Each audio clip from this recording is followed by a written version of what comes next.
I'm going to do something that's unique. I don't think it's ever been done before. I'm going to be shutting down Muhammad tonight, and the Quran tonight, and Mecca. And I'm going to do it all three tonight using only evidence from the 7th century. From the century where this man lived, from the century where this book supposedly was revealed, and from the century where this city existed. So let's head on. What am I going to do? I'm going to look at 4 areas. I'm going to look at the problem with the sources. Then I'm going to hit Mecca, go from there to Muhammad, and then from there to the Quran. We're going to end with the Quran because it's by far the most damaging material. Much of what I'm going to be introducing tonight, most of you have never seen before. And if you have, well, great, God bless you, because then you'll probably understand a little bit. But most of you, this will be new. What are the claims that the Muslims make concerning the standard Islamic narrative, S-I-N? Isn't that great? Sin. We're going to shut down sin tonight. The standard Islamic narrative are their traditions. This is what every Muslim needs to know. Though every Muslim, whether they are radical or nominal or liberal, how they walk, talk, eat, drink, sleep is dependent on those traditions, on the standard Islamic narrative. Now, they all believe, every Muslim would believe that Muhammad was the last and greatest prophet, born in Mecca in 570, died in Medina in 632, modeled Islam as a paradigm for the whole world, and received the Quran as his final revelation. Therefore, the Quran is his revelation, sent down between 610 and 632. It is the greatest, the only perfectly preserved revelation according to Islam, the final revelation, and it corrects everything that has gone before. Therefore, Islam, naturally, they would say, is their final religion based on Muhammad's life and saying, that's the Sunnah, and on the Quran's teachings. Conclusion? Well, obviously, they're dependent on 3 things: the book, the man, and the place. And that's what we're going to confront tonight: the book, the man, and the place. The book, the Quran, the man, Muhammad, and the place, Mecca. Since all 3 are foundational to Islam, without one of them, the others 2 fall. We should investigate all 3, and we're going to do that tonight. But in the 7th century, and in the central part of Arabia, the Hijaz, where Mecca and Medina are placed. To do that, we need to start with the sources. Where are we going to go? Where did all these stories come from? Everything we know about Muhammad, everything we know about Mecca, everything we know about the book itself has to come from a source. Now, let's go and look at that source, because this will underline why there's a problem with everything else tonight. Now, to be that, I want you to look at this map. Here's a map of the Middle East, of Arabia. According to the standard Islamic narrative, Muhammad's empire encompassed that brown area. So look at the brown area. That's what existed in Islam up until 632 when he died. Then what they tell us is the Rashidun period came into existence. That's Abu Bakr, Umar, Uthman, and Ali. The next 4 caliphs, they encompass that orange area. So there is the expansion moving out. And then you have the Umayyad dynasty, which is the first real big caliphate, according to them. That's the purple area. I don't care too much about the purple area tonight. I want to look at the brown and the orange area. Okay? That's the area I want to look at. So from Tripoli in the west all the way to Afghanistan in the east, from Turkey in the north down to Yemen in the south. Bear with me. Let's go to it. Now here's what they say. This is their narrative. This is not my narrative. They say that Muhammad was born in 570. The Quran was revealed beginning in 610. He then moves up and goes up from Mecca all the way up to Jerusalem, goes up to the 7 heavens, meets Allah, comes down, meets Moses, and finds out that he's to pray 50 times. Moses says, get it down. So he bounces back and forth between the 7th and the 5th heaven and gets it from 50 down to 30, down to 20, down to 10, down to 5 prayers. So that happens in 621. He then moves out of Mecca, moves up to Medina in 622, comes and takes over Mecca and defeats Mecca in 633, and then dies in 632. So that's the life of Muhammad according to their traditions. Once he dies, Abu Bakr takes over for 2 years. He dies peacefully. And then comes Umar, who takes over for 10 years. He does not die peacefully. He is killed. And then, of course, Uthman takes over, and he lasts for about 12 years before he is killed. But while he is there as the caliph, the Quran is finalized. So the Quran, the book we're going to look at tonight, was created. This book that I have in my hands right here is from Uthman. That's what every Muslim will tell you. And then when he is killed, Ali takes over, and he only lasts about 5 years before he is defeated there at the Battle of Siffin by Muawiyah. So, conclusion, Islam was fully formed in the Hijaz by 661. That's what they say. Do you all believe that? We'll say yes for now, okay? In about an hour, you can say no. But for now, let's just say yes. Go with me. Now, here's the question. Everything I've just told you, how in the world and where do you get it from? Well, you would hope that it comes from people that were actually living at that time, right? And from people who are actually living there, right? Eyewitnesses, like we have with Jesus. Matthew, he was an eyewitness. John, he was an eyewitness. You would hope the same thing would work with Islam. Well, let's go and see what we find. In order to know who Muhammad was, everything that we happened, everything that I've just showed you, we need to go back to the sources for all these stories. Now, Muhammad dies in 632. The first source we get are what we know is his biography, known as the Sirah. So who wrote the biography? Somebody who knew Muhammad, right? No. The first one they claim who writes it down was Ibn Ishaq, who died in 765. That's 130 years after Muhammad. Is there a problem there, folks? Okay, you're coming with me. Let's continue. But we don't have Ibn Ishaq. We have to go to this guy here, Ibn Hisham. He is the one that actually writes down what Ibn Ishaq says, throws out most of it, and only retains what he likes.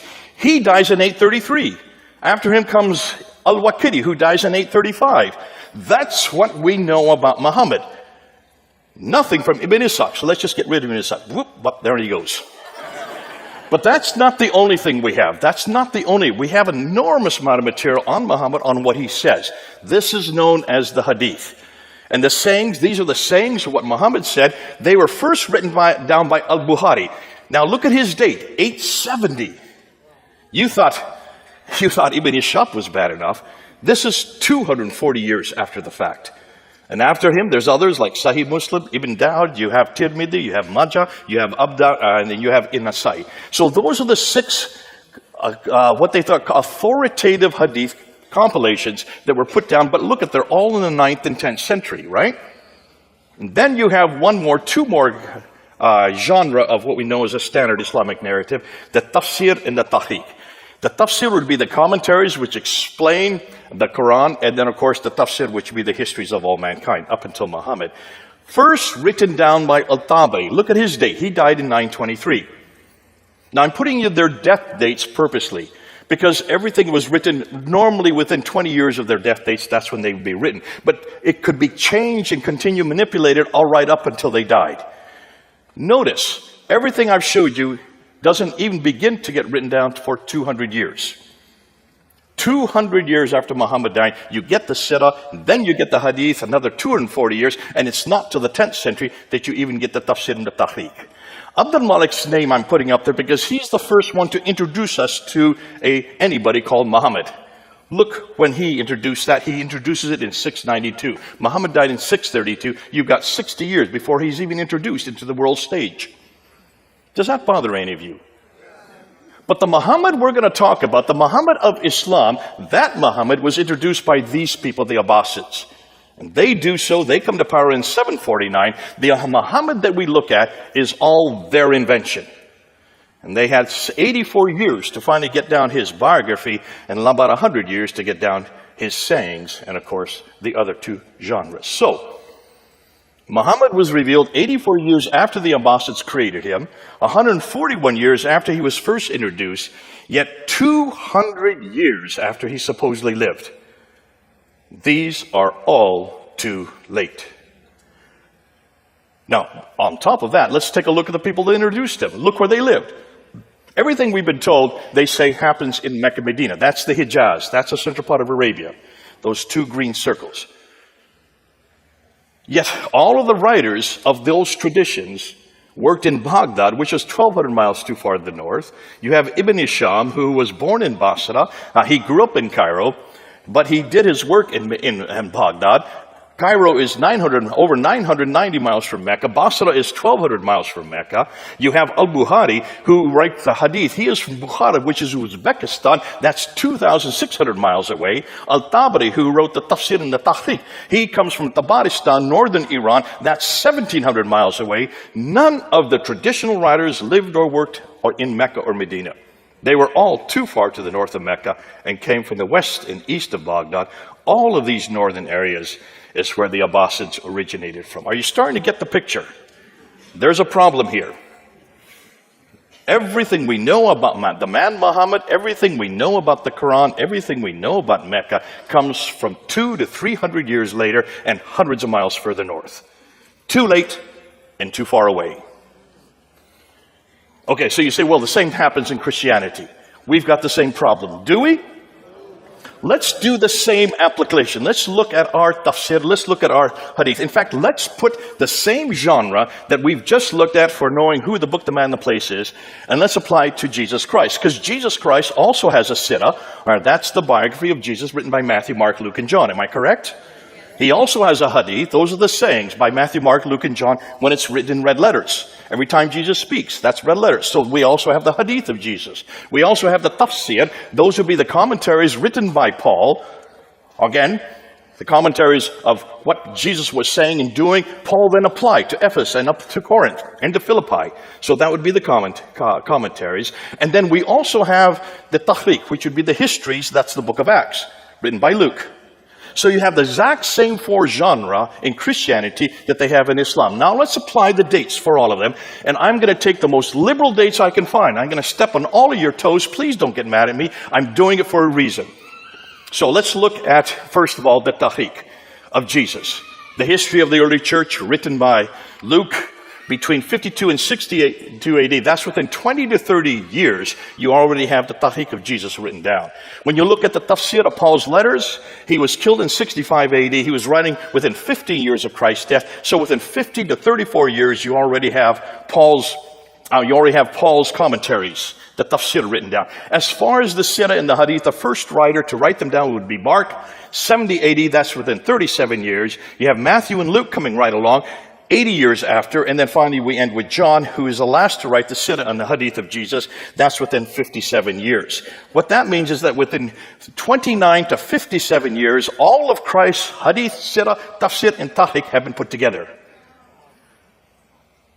All of the New Testament writers lived in the same place Jesus lived, and they either knew him personally like John and Matthew did, or they got the material from others who saw what he did and heard what he said, like Mark and Luke. You do a comparative between these two. When we compare these two different genres of literature, Christianity knows everything about the book, the man, and the place within 15 to 60 years. Islam has to wait 200 to 300 years. Which do you think is more authoritative? Look at the comparison, folks. Thank God we don't have that problem.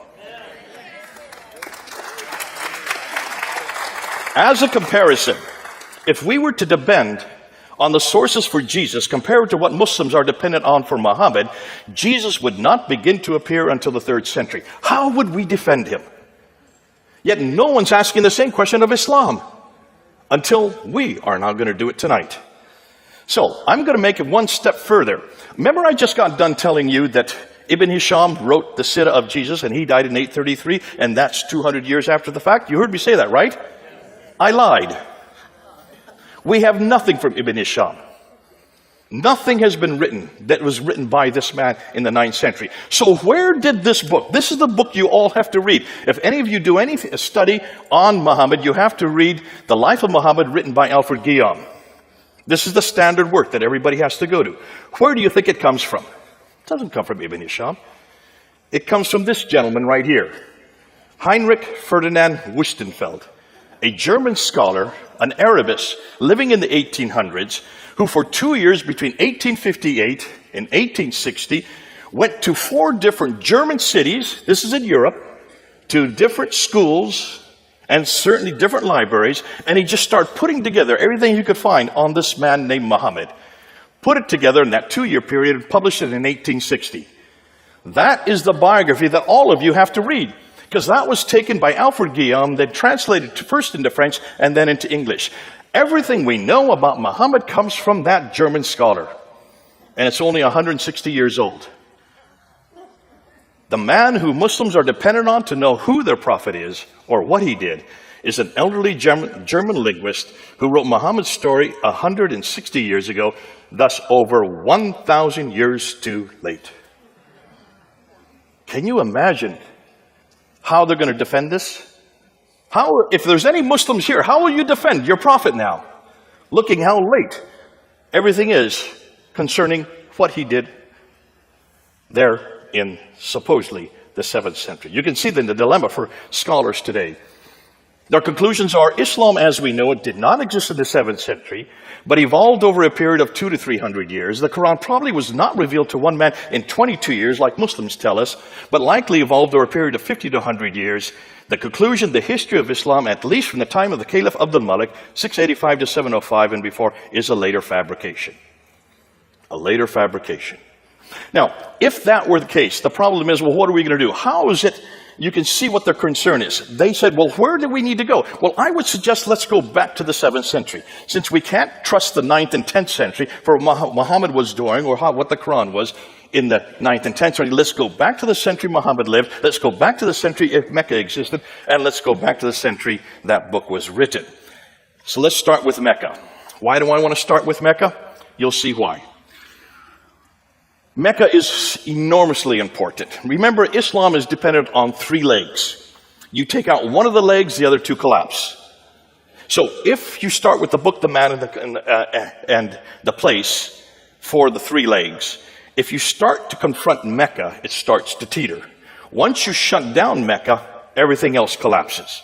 Because if there is no Mecca, then it doesn't matter who Muhammad is or what the name is or where you find him, he's not in Mecca.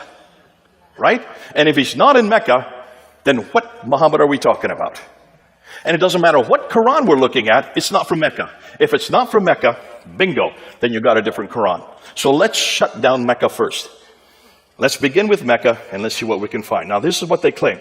According to the traditions, according to the standard Islamic narrative, Mecca is where Adam and Eve are thrown down to. In chapter 7, verse 24 in the Quran, they're thrown out of the Garden of Eden down to Mecca. So obviously this is the oldest city in history, right? You have to have people to have a city. And there's no one before Adam and Eve. So it's obviously the oldest city in history. It's where Abraham lived according to chapter 21 of the Quran, verse 51 to 71. That's 1900 BC. Therefore, it had to have existed then. Sorry, let's go back. It's also the center of trade, north, south, east, and west.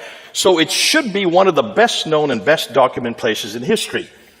Now, it's also, according to the Quran, the center of history. But here's the problem. Open up the Quran and see if you can find that word Mecca in it. You'll only find it one time, in chapter 48, verse 24. So it's not a book, it's not a place that's referred to very often, except for once. It's the place of the prophet. So let's look and see what it says about the place of the prophet in the Quran. Well, that's the mother of all settlements, according to chapter 6. It's where Adam and Eve were cast to, according to chapter 7. It's where Abraham lived, according to chapter 21. It's where Muhammad was born. And it was also where Mecca became the center of the Qibla, the direction of prayer, according to chapter 2. Now, the above imply people have lived there from the very beginning. Yet the only reference we can find is chapter 48, 24. If it's such an important place, why is there only one reference? If you look at the traditions, which are written much later, they're written in the 9th and 10th century, Mecca now does exist. That's not a problem. But take a look at where it places it. Notice what the traditions say. This place of the prophet, which is Mecca, is in a valley and has a parallel valley. It has streams. It has ruins of a pillar of salt right outside it. It has fields and trees and grass and fruit and clay and loam and olive trees. Folks, that looks like it's pretty verdant. Am I correct? Lots of vegetation, lots of water. Look at Mecca. There's no streams. There's none of these in Mecca, and there never has been. Historically, it's never had water.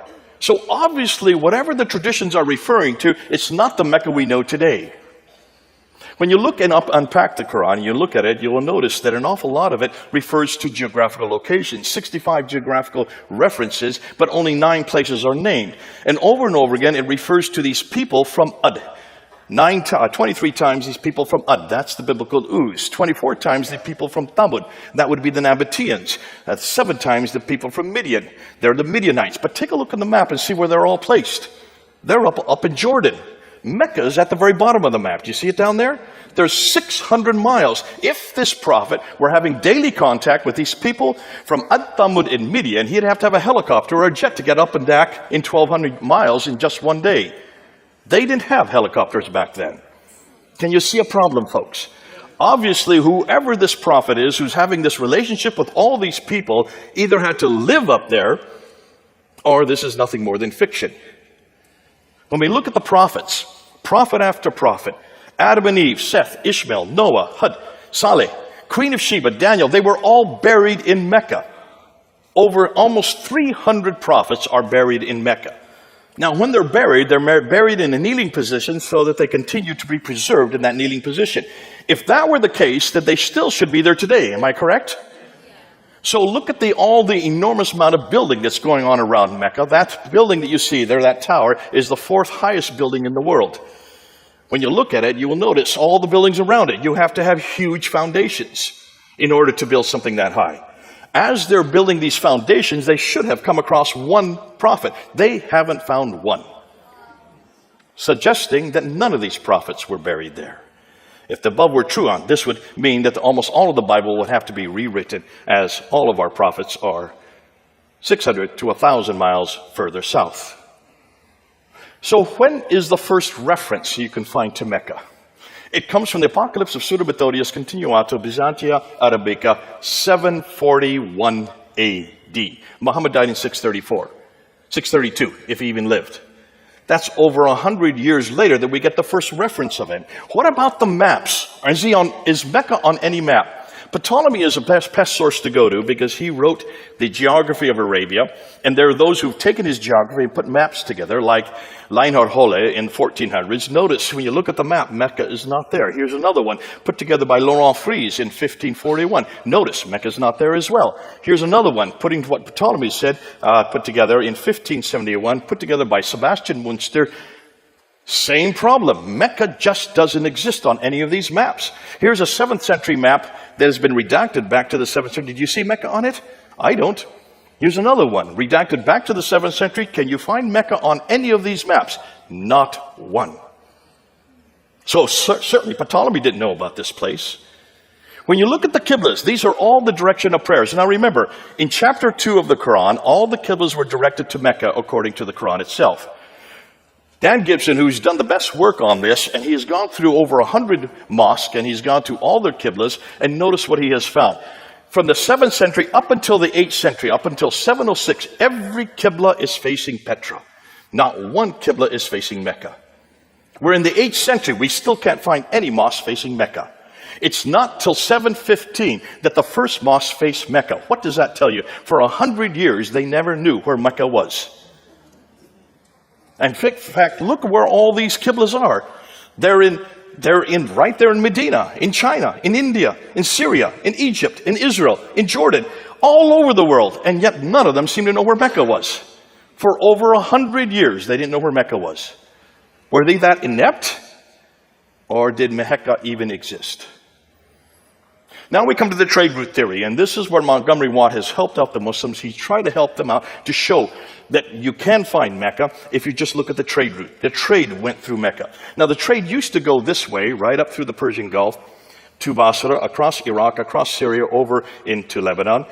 But then you had the Sassanians who started warring against the Byzantines. And for 200 years, from the 5th, 6th, and 7th century, they shut down the Persian Gulf because of these wars. So the trade had to be rerouted. So what Montgomery Watt says is they went from India. And remember, all the trade's coming from China and India. They can't go north because of the Hindu Kush and the Himalayas. So they come across the Arabian Sea. They come to Aden there in the south. And they go zip 1,250 miles up to Gaza in the north. Now notice Mecca's halfway. And so he said Mecca controlled that trade, and that's how Mecca became important. How many of you believe that? No one's going to raise their hands? You know why? Because I'm going to shut it down. But I'm not going to shut it down. Dr. Patricia Corona shut this down. This woman, Danish, read and wrote 15 archaic languages. How many of you could read and write 15 archaic languages? probably the greatest scholar of her day. She just died a number of years ago. She was my authority. She was the one that helped me when I started my doctorate there in United Kingdom. And she looked at this map and she saw two problems. Let's see if you see the same two problems. This is the first one. She said, hold on a minute. If you're taking all the goods off in Aden and you're going up along what we call the Western Plateau where the oases are, you'd have to go up to Taif. And then from Taif, you have to go down to Mecca, 3,000 feet. And then from Mecca, you've got to go back up to Yathrib. And then from Yathrib on up to Tabuk, Khaybar, and then on up to Gaza in the north. Do you see a detour there? Can you see the detour? Let me emphasize exactly why she's saying this. Let's look at this topographical map, and let's just put these cities that are on the trade route. There's Aden, there's Sana'a, there's Najran, there's Taif, there's Yathrib, Tabuk, Petra, and then on up to Gaza. You notice they're all on the Western Plateau. Are you seeing that? Can you see it from this topographical map? So where's Mecca? Bingo, right there. 3,000 feet down from Taif. Let me give you another map. Here's another one, a topographical line map. There's Aden, there's Sana'a, there's Najran, there's Taif. Now you can see Yathrib, there's Tabuk, Petra, and Gaza. So where's Mecca? Bingo. Now can you see? It's way off the Western Plateau. It had no water. Why would you go from Taif down 3,000 feet to a city or a place that had no water and no food for your camels, and then come back up 3,000 feet to get up to Yathrib? So that was the first problem. But here's the second problem. She said, why in the world would they even get their material off in Aden and go 1,250 miles by land when they have a waterway on the left? Why wouldn't you just stay on ship? Even today, look how all our goods are sent all over the world. They're sent by ship, are they not? It's the cheapest way to send anything. And you've got the Red Sea there on the left. So why didn't they go on the Red Sea? Now, she's clever because she reads and writes 15 languages. She went back to all the trading documents from the 2nd, 3rd, 4th, 5th, 6th, all the way up to the 7th century, something no Muslim has ever done. And she wrote a book called Meccan Trade and the Rise of Islam in 1987 and got death threats because of what she found. This is what she found. She said, when you go and watch the trade, it comes across the Arabian Sea over to Aden. Yeah, it did stop in Aden. They would get provisions there. But it did stop there.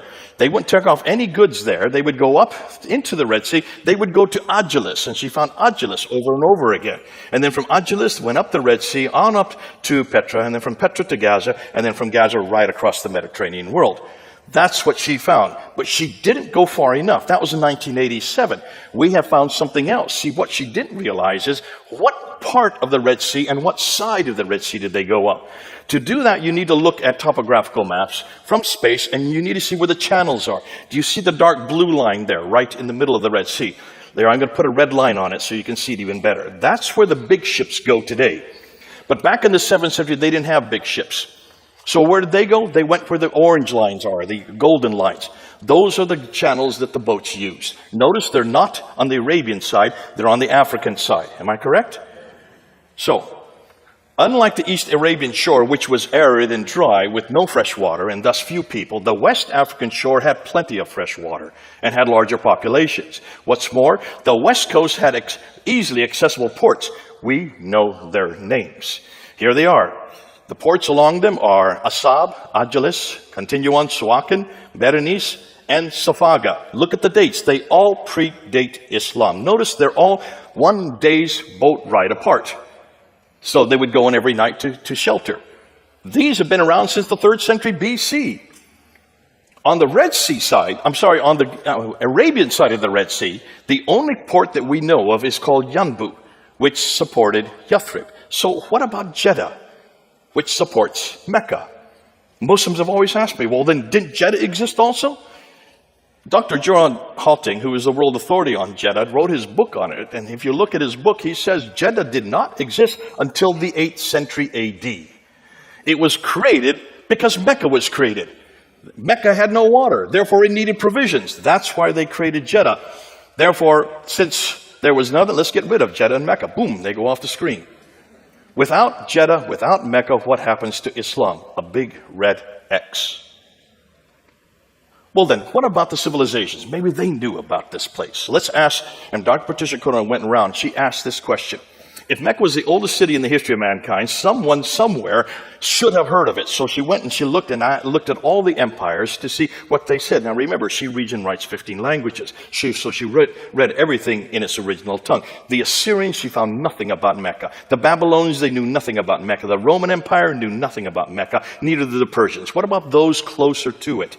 Much closer, like the Nabateans. They knew nothing about Mecca. And the Sabaeans knew nothing, and neither did the Himyarites, or the Azdis, or the Kindas, or the Kedarites. None of these people, including the Nubians right across the Red Sea, none of them had heard of Mecca. Not one word. All the way up until the 8th century. What does that say about Mecca to you folks? If it is the center of history, if it's the oldest city in history, if it's where Abraham lived, if all the trade now north, south, east, west is going through it, why had no one heard of it? Well, what about the other cities that were in that area? Let's ask and see if they are, because there are a lot of cities in that area, or towns, not really cities, they're hamlets. And let's see if history knows about them. Let's look at Najran, which is about 400 miles south of it, a small little town. But Strabo talks about it, Pliny the Elder talks about it, Ptolemy talks about it, Aretas, all of it, it's well known. What about Sana and Taif and Yathrib and Khaybar that are right near Mecca? Yes, they're well known. The Greeks talk about it from the 6th century BC. They refer to these places. Mamre, Pliny has a whole book written on the history of it. Petra, Joukowsky has written an entire book on the history of Petra. Maghrib, where Muhammad Mariktan has written another history on it. Why are all these insignificant towns referred to, but none of them, not one of them, refer to Mecca? I'll tell you why. To know why, take a look at a map and you'll see why.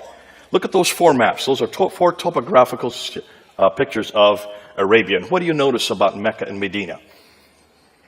Well, the central part where Medina and Mecca are is a desert, right? Where there's a desert, there's no water. Where there's no water, there's no food. Where there's no food, there's no people. Where there's no people, there's no towns. Where there's no towns, there's no cities. Where there's no cities, there's no civilization. Where there is no civilization, there is no history. It's as simple as that. How long did it take me to say that? 10 seconds. And you can do the same. You have to have water, folks. If there's no water, there's no history. That's why it was called Petrea Deserta by the Romans. It's always been a desert. That's why none of the prophets could have come there. Nobody has ever heard of it. Just like Mars, without water, there's no point even going there. But we have to go there. Let's go to the Hajj. Because the Hajj is where you need to find out. If the Hajj has been there from the very beginning, then it should be also archaic. It should be the center of history. Am I correct? When you go to the Hajj, and those of you who can't go because you're not Muslims, but you go and you circumambulate that square building called the Kaaba 7 times. Why do you circumambulate 7 times going counterclockwise? Good question. I'm going to tell you. To do that, you need to go to Petra. Petra also has a Kaaba that you circumambulate 7 times going counterclockwise. Why does it have a Kaaba? Well, you need to go to this city. Do you recognize it? Jerusalem. You've got to go back to Jerusalem that also have a Kaaba. Remember, Kaaba means square in Arabic. It also means square in Hebrew. And the Kaaba in Hebrew was the Holy of Holies. And the Jews would circumambulate it 7 times going counterclockwise because of Jericho. God told them to do it 7 times going counterclockwise. They still did it as a pilgrimage to Jerusalem. Therefore, the Kaaba that was in Mecca comes from Jerusalem. It gets better than that. After they circumambulate 7 times, they then run back and forth between Safa and Marwa, the 2 mountains that are there. Take a look. Do those look like mountains to you? They're only about 20 feet high. You can climb on them as kids. Those are not mountains. Those are rocks. They're called Marwa and Safa, and the Muslims run back and forth 7 times. Why? Because Hagar is in the desert. She's thrown out of Mecca by Abraham, who's living in Mecca. She runs out of water. She needs to find water for Ishmael. She runs back and forth 7 times between 2 mountains. Folks, those don't look like mountains to me. In fact, hold on a minute. They're only 100 feet away from the Kaaba, which is in the center of Mecca. If she's out in the desert and she can't find water, then what is she only doing 100 feet away? Why don't you just knock on any door and get some water from the neighbors? Can you see there's a problem here, folks? This is not the original Marwa and the original Safa. This is nothing more than a facsimile. This is nothing more than when you go to Las Vegas, you'll see an Eiffel Tower there, right? That's not the original Eiffel Tower. You'll see a pyramid there. That's not the original pyramid. They're nothing more than facsimiles. That's what you're looking at. So where is the original Marwa and Safa? Though some people think it's in Petra. You need to go to Jerusalem. Go to Mount Moriah, where the Temple Mount is. What is the name for Moriah in Arabic? Marwa. You go down to the Kidron Valley and go back up to Mount Scopus. That's what the pilgrims all did. And what is the name of Mount Scopus in Arabic? Safa. So the original Marwa, the original Safa are in Jerusalem. God bless the Muslims. All they did was plagiarize. Everything is plagiarized in Islam. When you look at the Hajj, you can see that the Kaaba is plagiarized. You can see that the Safa and Marwa are plagiarized. You can see that the Hill of Arafat, I don't have time to get into it, that's plagiarized. You can see the Jamarats where they throw 49 stones. Why 49? Because it's a multiplication of 7, which is the holy number in Judaism. They've just plagiarized from the Christians. You look at the Zamzam well, that is the same thing, the same word that is used for the well there in Siloam. The pool of Siloam in Jerusalem. And then we get to the black stone. Thank God this is not plagiarized. What in the world is the black stone doing there? On the eastern corner of the Kaaba. Every Muslim, as they circumambulate, they kiss the stone so that they get their sins forgiven. Who can forgive sins but God? This is idolatry, folks. And it's at the very seat of Islam. The very center of Islam is based on idolatry. If Muslims say God is one, then what's that stone doing there? That does not come from Jerusalem. To understand that, I'm not going to go into it because I see I'm running out of time. I need to keep going. Look and go up on Fander Films. We've got all of it up there. We're now unpacking all of this material so you can see it. So can you see? No one could find Mecca place in the Quran. Crone pretty much debunked the trade route theory. Gibson debunked the Qiblas. Crone also debunked, she not only debunked that, but she also debunked the maps, and then we debunked the trade route going through the Red Sea, and then of course the 5 stages of the Hajj. Though Mecca has existed since Adam and Eve in Surah chapter 7 verse 24, there is no evidence of it anywhere until 741. And everything we now find in Mecca, we could find previously in Petra, and now even earlier in Jerusalem. You ready for Muhammad? What do we know about Muhammad? Well, last and greatest prophet according to Islam, modeled Islam for the world, received the Quran, has a final revelation. Everything we know about him we can find in the Sirah ibn Hisham, but as I now said, it looks like that comes from a German scholar named Wustenfeld. And the Hadith of Bukhari, we don't have anything from al-Bukhari until the 11th century. And the 8 of his 9 volumes don't appear to the 16th century. The same problem we're having with the Quran, we'll get to that in just a bit. Now, is he referred to in the 7th century in the time period he supposed lives? If he did exist, someone should have known about him, right? Or said something about him. So what we need to do, let's start with the coins. Because the coins, if there's any caliph coming to power, the first thing a caliph will do, or a king will do, will mint coins with his name on it, his image on it, and also what denomination he belongs to, what religion he belongs to, and the date of the coin, right? That's what they all do in those ancient days, because they didn't have newspapers, they didn't have TV, they didn't have radio. They knew that everybody would touch coins. So let's see where the mints are. According to Islam, everything that the caliphs did was in Medina, which is in the south there in Hijaz. But when you look at the mints, notice where all the mints are. The mints are all up there in Syria, Jordan, and Israel today. Those are the Western mints. What about the ones in the east? They're all in what is today Iran and Iraq. There are no mints whatsoever where they're supposed to be. All the coins were minted too far north. Did I not say that earlier? Too far north? What's interesting is, when you look at the coins themselves, the conclusion is none of these mints were in the Hijaz. And instead, they were too far north, possibly because the Hijaz was a desert with no water. And where there is no water, you know the rest of the story. Let's then look at the coins, because the coins were being minted by people who were living at that time. And they were leaders. Notice that when you look at the mints, look at the coins from the 7th century, 620, 630, 640, 650, up until 661, you notice that almost all the coins are Christian. Look at the crosses on them. That's what you do. You put the cross in if you're a Christian. We can't find any coins whatsoever in the early 7th century that has anything to do with Islam, anything to do with Muhammad, anything to do with the Quran, or anything to do with Mecca. Not at all. So when we get to Mu'awiyah, who is the first caliph according to the Islam from the Umayyad dynasty, Mu'awiyah, the first caliph, look at his coins. He's supposed to be a good Muslim, right? But take a look. What does he have above his head? A cross. Take a look at the 2 that are on the right there. Look at the 2 bottom ones there. There's Mu'awiyah. He has a cross above his head. He's holding a cross in his hand. On the back side of the coin is the word Muhammad, which is Muhammad. That's the first reference to Muhammad anywhere. And that's 663. Possibly, is he Muhammad? No. What does Muhammad mean in Arabic? the praised one. So who's the praised one? Well, if he's holding a cross and he's got a cross, who do you think the praised one is? What's his name? Jesus. Thank you. Let's prove that. So let's go to an inscription that Muawiyah put down. This is an inscription by Muawiyah. There's his name. And he refers to himself as the servant of God, commander of the believers. And what does he have right there in the top left? A cross. So who is he a servant of God for? And what believers? Christians. He was a Christian, folks. All the coins say so. They don't lie. This is the 7th century. He rules up until 680, and then you have Abd al-Malik come to power in 685. Abd al-Malik is the one that we need to look at, because he introduces new coins that introduce the Shahada. La ilaha illallah Muhammadur Rasulullah. There is only one God but God.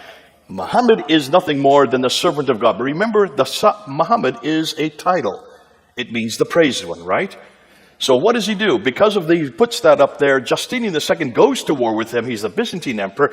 Abd al-Malik wins the battle, and he puts up this coin with himself as victorious. I didn't know you could put up images of yourself on your coins. Not if you're a Muslim. So obviously he's not a Muslim. Obviously this Muhammad that's there has nothing to do with him. It has everything to do with Jesus. Why? Just look at the Dome of the Rock that he built.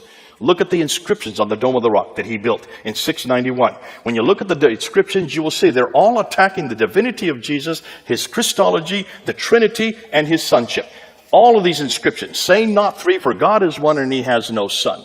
For truly, God does not beget, nor is he begotten. One is in chapter 4, verse 171 of the Quran. The other is in chapter 112. These are all attacking Jesus Christ. And then you get, for truly, there is only one God but God, and the praised one. So who is the praised one? It's all about Jesus, right? So the praised one is nothing more than the messenger of God. He was an anti-Trinitarian Christian, attacking the Byzantine Christianity.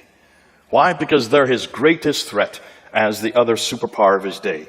He then introduces this coin. This is my coin. I bought it now. And all of it is attacking Jesus Christ. Folks, this is the beginning of what later became Islam. All started by this man. And it was all to confront Jesus Christ. It's all against our Lord. The coins don't lie. If you want to go to the inscriptions that find the exact same thing. They're found in the north. They're found in the south. None of them are found in the middle. Why do you think they're not found in the middle? There's no water. There you go. Boy, you learn fast. Ilka Lindstad is the one who dated he was the one that looked at the rock in the inscriptions, and he looked at the 100-year period between 640 and 740, and he noticed that all these inscriptions, which are written in Arabic, they do have formula, but it's nothing to do with Islam. It's pious formula, which has much more to do with Christianity. It's not till 690 to 710 that the Prophet Muhammad is introduced into these inscriptions. Muslim rites such as pilgrimages, prayers, and fasts are introduced by about 720. And Muhammad as a man and the people called Muslims and the religion called Islam are not introduced until 730. That's over 100 years after Muhammad, if Muhammad even existed. It was only in the 730s onwards that there is evidence of popular devotion to a man named Muhammad as a prophet and messenger, which makes the Islamic traditions incredibly awkward. There is a 100-year silence prior to this that indicates that Islam did not exist as a distinct religion until long after the time of Muhammad, which cast doubt on whether he had any part in starting Islam. I'm going to go through these real quickly. I just want to show you, what about the references to Muhammad in the 7th century? There are major references. There are 4 of them. Only the 4 references. Take a look at every one of these references to Muhammad in outside sources. Take a look. He is known as the Tayyaye de Muhammad. Muhammad the Tayyaye. Who are the Tayyaye? They were Lockmans. They lived in Iraq. So obviously the praised one is from Iraq. Look where Iraq is on a map. It's over 600 to 1,000 miles further north. What about in 636, the Arabs of Muhammad, which is in Yarmouk. Where is Yarmouk? It's north of Israel. So obviously, this is way too far north. Muhammad never went to Israel. I don't remember him ever being to Iraq. 660, Sabaeus talks about the Ishmaelite called Mahmed, who was aligned with 12,000 Israelites. First of all, that's not historical. There were no 12,000 Israelites who were going to war against the Byzantines. That never existed. So obviously, this is fraudulent. But nonetheless, look and see where this is. This is way up in Damascus. So that Muhammad, I don't recall Muhammad ever being that far north. And then you have John Bar Benkaya in 690 talking about a teacher and leader of the Arabs who obviously was named Muhammad. Who is this referring to? Look and see who the Arabs were. They were all Christians, but they were They were not Trinitarian Christians at this time. It's really John of Damascus who really identifies and sees for the first time the Muhammad we're starting to come across. And he does refer to it, talks about Muhammad, who comes with his ludicrous doctrines, comes with 4 books. The book called The Cow, which is now Surah 2. The book called Women, which is Surah 4. The book called The Table, which is Surah 5. And the book called The Camel, which is Surah Nothing. There is no camel surah in the Quran. So obviously, whatever John Damascus is, it's not the Quran we know today. And the Quran is much bigger than just 3 surahs. There's 114 of them in the Quran. So obviously, this means that there was no Quran that early. Every reference to Muhammad in the 7th century places him in Gaza, Jerusalem, Damascus, or Hira, which are all situated too far north and probably refer to another Muhammad, the praised one. Now we get to the Quran, and this is where it really gets really delicious. This is the best material, folks. Sit back. If you want to go to the toilet, you can do, but you'll miss everything. So let's go ahead. What do the Muslims claim about the Quran? Number 1, it's uncreated. It's right there in the Quran itself in chapter 85, verse 22. Therefore, it has never been had any chance that any human could have any control over it. It was sent down to Muhammad between 610 and 632. That's what they claim. It was completed by Uthman in 652. That's why this book in my hand right here is from Uthman, they say. And then number 4, the Quran is unchanged in the last 1400 years. Not one word, not one letter has changed. Have you heard Muslims say this? Every Muslim says those 4 things. Just memorize those 4 words. Uncreated, sent down, completed, unchanged. That's all you need to know. I'll come back to it. I'm going to shut down those 4, but I'm going to show you something even better about those 4. Hold on. So what do Christians claim about the Bible? Is the Bible uncreated? No, of course it's created. We know who wrote it. We even know the authors. We put their names on most of the books. The Bible was not sent down. It was inspired by God, but not sent down through an angel. Bible was complete, so yes, we would say that was the case. The thing is, we don't have any of the original manuscripts, so we don't know what the complete is. Has it been changed? Yeah, parts of it has. We know where they've been changed. We know even what we even put. We're very transparent. We put in right where the verses that have been added or there have been scribal errors have been taken away. So we know that. We're very clear about that. And we're only talking about 40 verses out of over 6,000 verses. So tonight, I'm not going to shut down uncreated or sent down because I'm not there. I'm going to shut down complete and unchanged, those 2. That's what I want to look at. So what I want to look for is one Quran manuscript from the 7th century that's complete, 114 surahs, that is unchanged. And this is what I've asked Muslims all over the world. I've debated over 100 debates that I've done with Muslims, and this is what I always ask. Show me one manuscript of your Quran from the 7th century that's unchanged, just like the Quran I have in my hand here. Where do we go to find out about the Quran? We have to go to Sahih Bukhari. Remember I told him that he died in 870, so he's the one that tells us how the Quran was put together. Now this is what he says. He says, Muhammad died in 632. It had not been written down. It finally got written down in its final form at the time of Uthman in 652, the 3rd Caliph. He then sent 5 copies to 5 different cities, Mecca, Medina, Basra, Kufa, and Damascus. And those then became the canonized Quran for the whole world. In 652. The problem is, almost immediately, another Quran supplants the one in Damascus, written by Ubay ibn Ka'b. It had 116 surahs. That's 2 more than are in the Quran today. Another was written in Baghdad, written by Ibn Masud. It had 110 surahs. That's a 4 less than what is in the Quran today. Another was written by Ibn Musa, 114 surahs. It had so many differences. According to Arthur Jeffrey, who's done the work on this, if you just look at those manuscripts and you compare with the Quran today, there are about 15,000 differences. You've got a problem. So how could there have been one Quran? There were at least 5 Qurans from the 7th century from Mecca, Medina, Basra, Kufa, and Damascus. We cannot find one of them. Now, one of those Qurans exists today. Folks, we're only talking about 1400 years ago. As Christians, we have the Sinaiticus, the Alexandrinus, we have the Vaticanus. These are from the 3rd and 4th century. That's 200 to 300 years before the Quran. Why can we reproduce our entire Bible? We have 365 manuscripts of the New Testament before the 7th century. Why can't they come up with one Quran from the 7th century? That's my question. They are the ones that claim it, not me. Where are these 5 manuscripts? Look at those cities. They've always been controlled by Islam for the last 1400 years. So how could they have lost it? Rather inept, wouldn't you say? So, Before we get into the manuscripts, I want to look at the Qira'at. These are the readings. This has probably done the most devastating material that's just come out in the last few years. These are the original manuscripts. Now, I say original, it means these are the earliest manuscripts. You notice when you read them, you can all read the Arabic. You notice you can't. Why can't you read that? Because in order to be an reader Arabic, you need to have dots and vowels, right? There are no dots and vowels on that. You need that. Why? Because those manuscripts, the Samarkand and the Sana, those ones had 16 letters. But you can't read it today unless you have vowels to help you out, or dots. Today there are 28 letters. So obviously another 12 letters were added. Why? Because of the dots. Now there are 6 letters that don't require dot, like the Aleph, the Kaf, the Lam, the Mim, the Nu, Ha, and the Waw. The other 22 all require dots. What am I talking about? Well, take a look at one smiley face. One smiley face is usually the root of most letters in Arabic. If you put 1 dot up, you have a na. 2 dots above, you have a ta. 3 dots above, you have a tha. 1 dot below, you have a ba. 2 dots below would have a ya. Na, ta, tha, ba, ya. 5 dots were added in the 8th century, not in the 7th century.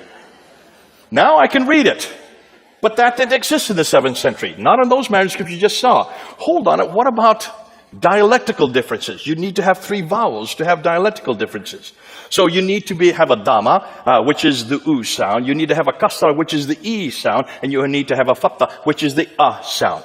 Those were only added in the late 8th century and the early 9th century. So you've got a problem here. Because suddenly you have Abdul Malik who comes to power and he wants to create the Quran because he's now introducing a prophet. A prophet has to have a book. So what do? You have to borrow right, left, and center. But the problem is you're borrowing in Arabic and you don't have any Arabic that has dots and vowels. So you decide to write your Quran with your dots in it and you call it Hafs and you call it Warsh. And you decide to write your Quran and you put your dots and vowels wherever you want to. You live in Kufa.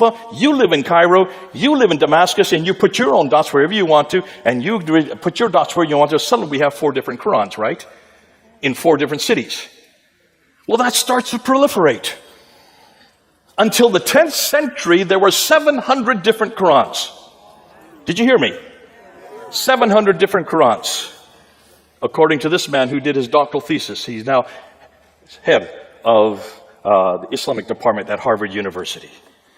Shadi Nasser. He guessed and estimates because they're not there today. Now, you've got a problem. All these Qurans, none of them are agreeing. You've got a difficulty. So Ibn Mujahid, man in the 10th century, was given the responsibility to choose 7. But before we do that, notice, if dots are in different places with different vowels, just with 3 different one of those little smiley faces, you get 19 different words. There's the difficulty. So here's what he did. He was given the responsibility to choose 7. And these are the first 7 he chose. Nafi from Medina, Ibn Kathir from Mecca, Abu Amr from Basra, Ibn Amir from Damascus, Asim from Kufa, Hamza from Kufa, and Al-Iskasai from Kufa. Notice that 3 of them are from Kufa, 1 from Damascus, the other one is from Basra, and the other 2 are from Arabia. Look at the dates. What do you notice about the dates of every one of those? Look at the death dates. Every one of them either died between 736 and 805. That means 8th and 9th century. Did any of these men know Muhammad? Did they even live in the same century as Muhammad? So how could they have come from Muhammad? These are the 7 that every Muslim will swear came from Muhammad. But no one's bothered to look at their dates. I am the one that put the dates up there. You've got to put the dates together, folks. And this is where you're going to shut down every Muslim. They have no idea of these dates. Those are the first 7, but this book is not there. This is Hafs. This is the official book for the whole world today. Memorized by 93% of all Muslims. Hafs an Asim. You see Asim's name up there, number 5? He is a disciple of Asim. So in 1194, 2 disciples were chosen from every one of the 7 to make 14, right? And that was chosen by Al-Shatibi in 1194. Now you have 7 plus 14. How many do you have? 21. Am I correct? I hope my math's right. That still isn't good enough. In the 15th century, in 429, another man named Al-Jazari chose another 9 to culminate with another 21. So now you have 30 different Qurans. No 2 are alike. But you've been told there's only one Quran. Right? And the one that was chosen by Saudi Arabia was the Hafs that you see there. Guess how many differences there are between Hafs and the other 29? 93,000. 93,000. This is the first time you're hearing this, right? I hope you people who are watching, you Muslims who are watching, you're listening to this. This is going to shut down your Quran for you. Who is the one that found this? Hatun Tash, my colleague. She's only 5'2". She's from Turkey. In London, she and I were on the ladder for 3 years there at Speaker's Corner every Sunday. She was the one that found these by accident because she went to Morocco, she went to Yemen, she went to Jordan, and she went into a bookstore and says, show me a Quran. And they said, well, which Quran are you talking about? I said, what do you mean, which Quran? They said, well, we have Qalun here, we have Hafs over here, we have Warsh over here, we have Kisai over here, we have Ibn Kathir. She said, well, give them all to me. So she brought them back to London, showed me them, and I looked at them and I said, oh man, I started laughing. I thought these were all destroyed in 1924. They were in Cairo and thrown into the Nile. Evidently not. There they are. She has found now 26 of them. She brought 26 of them down to Speaker's Corner. We held them up in 2016. We filmed it and went all over the internet. This shut down the Quran in 2016. See the man that's there on the right, the tall man with the beard? His name is Muhammad Hijab. One of the most popular men on the internet. He has a following about anywhere from 500,000 to 1 million followers. He was there filming us. When he was doing that, he realized there was a problem. He quickly went outside the crowd and he yelled at all the people, come to me. Do not look at what they're showing you. Do not listen to what they're saying. I will explain everything to you. Obviously, he explained it pretty well. Why? Because 4 years later, he was shown these material. I'm not going to go into all of these. You can go into every one of them, but you can see the Hafs on the left, the Warsh on the right. In every case, it's completely different words. Just by changing the vowels, by changing the dots, you not only get different words, you get different meanings. You don't even get different meanings. You get different doctrines, you get different theologies, and you get different practices. It shuts down the Quran from being preserved. Obviously, these are all done by man. There's a problem there. And so he came to this man who's the leading authority there on the right, Yasser Qadi, there in Houston, and he said, I have a problem. I'm going to put my hand out here, and this is a blank piece of paper. Which Quran are you going to write on it? Which is the one that's eternal? Which is the one that was revealed to Muhammad? Tell me, which one of it? Remember, he was the one that told all the Muslims. He was going to explain it to them. Yasser Qadi says, we do not talk about this in public. This is the most difficult problem for Muslim scholars for the last 1,000 years. He said, we have a respect for the Quran. There are certain questions we don't ask. So Muhammad said, was that the problem you had when you were at Yale University getting your doctorate on this in 1995? Is that where you had a crisis of faith? He said, no, not crisis of faith, crisis of knowledge. Notice the difference.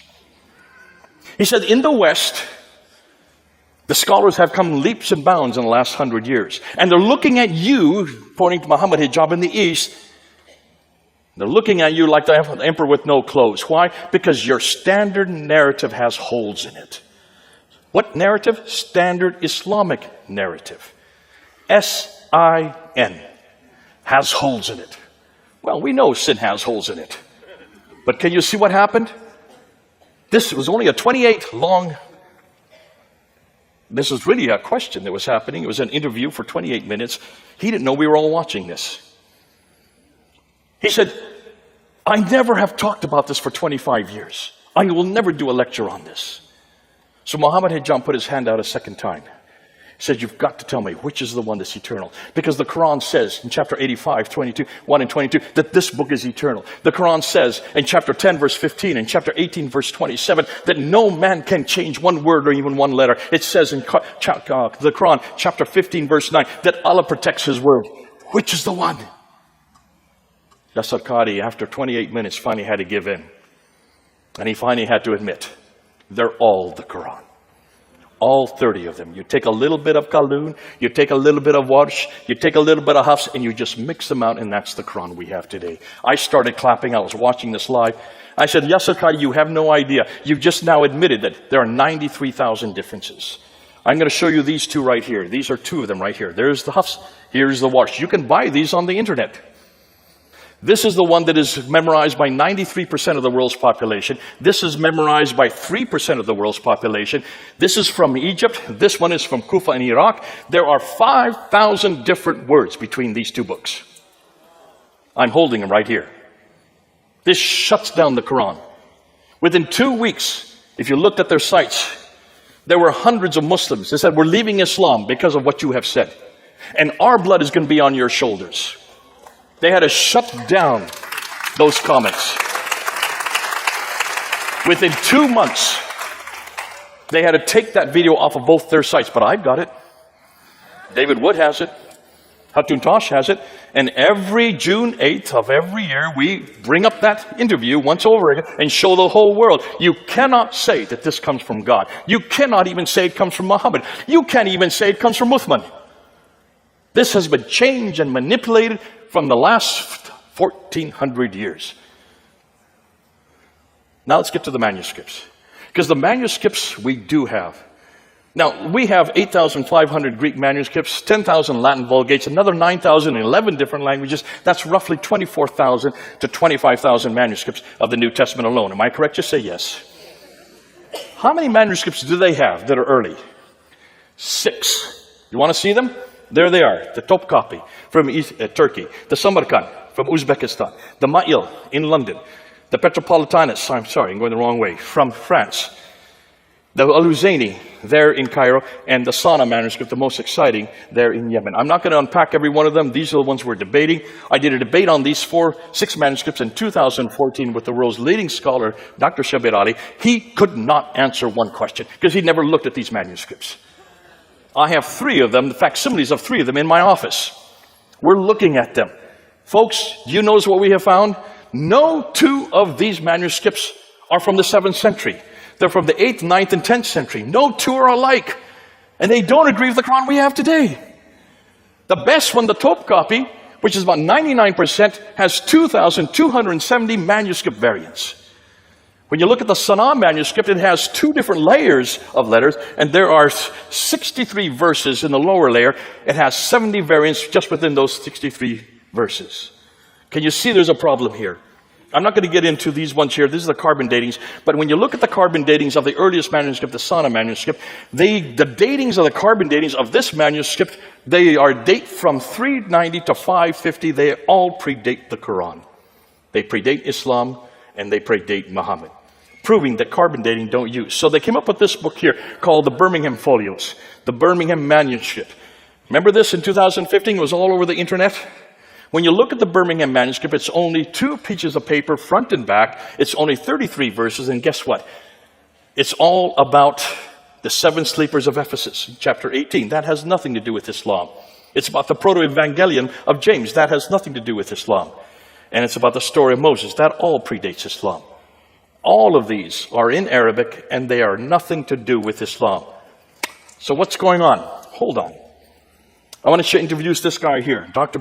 Dan Brubaker. He was in our conference this last weekend. You should have come. This man has just shut the Quran down because of this book right here. You need to buy this book. Basically what he has done is he's taken the Muslims at their word, and he says, if there's no changes in the last 1,400 years, let's see if I can find changes. And he's the only one that's looked at all the manuscripts, and he has found insertions. There you can see some there. He has found erasures. There you can see erasures there. He has found erasures overwritten. You can see them there in the red. He has found overwriting without erasures. He has found selective coverings. There are so many coverings in the middle one there. There are 8 different coverings. Every case when you see insertions, when you have overwriting, when you have any one of these references, these differences, what happens in every case, it brings it down to a standardization of the Hafs text. Means that this is censorship that's been going on for not 1,400 years. It's been going on since the 1300s. For 700 years, they've been changing these manuscripts to make them so they all are alike. Selective coverings, overwritten, and tapings. We went down to Speaker's Corner. I go down there whenever I'm in London. There's Hatuntash, the 5'2" lady that destroyed the Quran. They're on my left there. And we decided to introduce this book there at Speaker's Corner. While we were there, one of the leading scholars on the right there, Mansour Ahmad from Bangladesh, got up there and tried to shut us down. And he was making the claim that you can trace the Quran back all the way to the 7th century. So I turned to him and I say, okay, you can do that. Show me what manuscript you're talking about. It's not the Topkapi or the Samarkand. It's not the Petropolitanus. You can't use the Huzayni, and don't use the Ma'il manuscript, and certainly don't use the Sana manuscript, because all of these are 8th, 9th, and 10th century, which is the manuscript that goes back to the 7th century. He finally had to admit that there were 96% of the Quran that they could find within the 1st century. That means between 622 and 721 or 719. Notice the 63 that he's talking about. These are the fragments that he has found. Notice we looked at every one of these fragments. None of them. Those ones I'm putting up there, no one has come to any conclusion on those 20.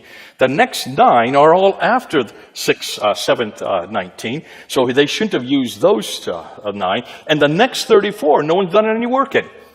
Which means he has basically, what the Muslims have done, they've just created manuscripts or fragments. Most of these are just 1 or 2 verses. They've tried to come up with 63 to come up with 96% of the Quran, and none of them can be used from the 1st century of Islam. Ooh, I love it. It makes my job so easy. Thus, none of them are really valid, since all of them are either later or tentatively dated or have no supporting evidence. So, where did the Quran that we have in our hand, where did it come from? This book right here. It was chosen in 1924 by one scholar named Muhammad al-Husayni al-Haddad. Why? Because they were having such problem amongst the high school kids there in the city of Cairo. They were having 30 different answers for all the questions. They went to Muhammad al-Husayni al-Haddad and said, choose one. And he chose this one. What did they do with the other 29? Threw them into the Nile, like I said earlier, thinking that would get rid of them. They didn't count on Hatun Tash, 5'2" lady. They decided to find them in 2013. Nonetheless, that was so successful of choosing one Quran that by 1936, it was then chosen as the Quran for the entire country of Egypt. By 1985, the Saudi Arabian government saw how successful that model was, so they chose it for the whole world in 1985. How many people are older or were living in 1985? Just raise your hands. That means every one of you who's raising your hand is now older than the Quran. Oh boy, that must make you feel old. But now we're coming to the best. This is the last thing. And this is lovely. See, you'd like to know where the Quran really comes from, right? I'd like to know where the Quran really comes from. Because if you're having to put together a book because a man has been chosen who writes the book, you don't have anything at hand. What are you going to do? You're going to borrow, are you not? So this is exactly what happened in the 8th, in the 9th, in the 10th century. But what did they borrow? Let me introduce this man here, Dr. Gunther Lulling, who was a German scholar. He did his doctorate in 1970, and he looked at the Quran. He noticed that there was some beautiful poetry in the Quran. He said, I've seen that before. So he took those 5 dots off, and he took the 3 vowels out, and replaced them with Syriac and Nabatean dots, or Syriac, Nabatean Syriac, or Syriac documents. Put the Syriac dots back in, and put the vowels back in. And guess what he found? That these beautiful poetry were Christian hymns written by Christians about Jesus Christ. This was found in 1970. As a result of that, he was such an embarrassment for the academia there in Germany that though he received in his doctoral the Examen Opus, which is the highest grade you can get in Germany, which means that you should be given a professorship in any university of your choice, he was thrown out of academia and he went into obscurity for 30 years. Lived on welfare with his wife. I met him in 1998. I said, could I see your doctorate? I took it back to England and I got it from German and put it into English. Now remember, when he writes, one sentence is 400 words long. That's how the academics do it in Germany. We had to bring it down so people could manage it. We got it written in English. They would not publish it there in Germany, so that he had to get it published in India. But because of that, there you can see it right there. The challenge to Islam for Reformation. Don't read that. You should read the small print. He then was resurrected because it was all over the English-speaking world. And he died a happy man in 2014. Now, Dr. Christoph Luxemburg decided to go one step further. He's also a German, but that's not his real name, because he will be killed for what he has found. He decided to do what Gunther Lulling did, but he decided to look at the dark passages. 25% of the Quran no one understands. Not even the scholars understand it. A quarter of the Quran, even the scholars don't understand. Did you know that? Can you understand the whole Bible? Certainly you can. When Jack Hibb gets up here, does he open the Bible? Please say yes. Yes. Does he read it? Please say yes. Does he unpack it for you? Yes. And does he apply it to your lives? Yes. Why? Because you can understand every word of it. Yes. And you can understand it in English, right? Yes. Thank God for our Bible. But see, you can't do that with the Quran. You can't do that with the Quran. You can't understand these 25. So what are you going to do? Well, he decided to do what Gunther Lulling did, and he took and went to every one of those passages And he went through 7 layers. I won't go and unpack each one of them. He went through 7 layers, taking off the vowels, taking off the dots, looking at the lexicons, looking and seeing if he could find any Arabic words. He couldn't find any there. So he went to Syriac, put the dots back in, put the vowels in, and he went to the lexicons in Syriac, and guess what he could find? He could reproduce all the 25%. All the dark passages he was able to reproduce. But what did he find? Once he took the Arab Quran and put it to its Aramaic roots, all the dark passages were Christian lectionaries, Christian homilies, and Christian hymns. Every lectionary, homily, hymn was about Jesus Christ. When we look and see that this is not a man who lived in the 7th century, although there were many people called Muhammad, the praised one, of course, possibly even you were called that when you were here.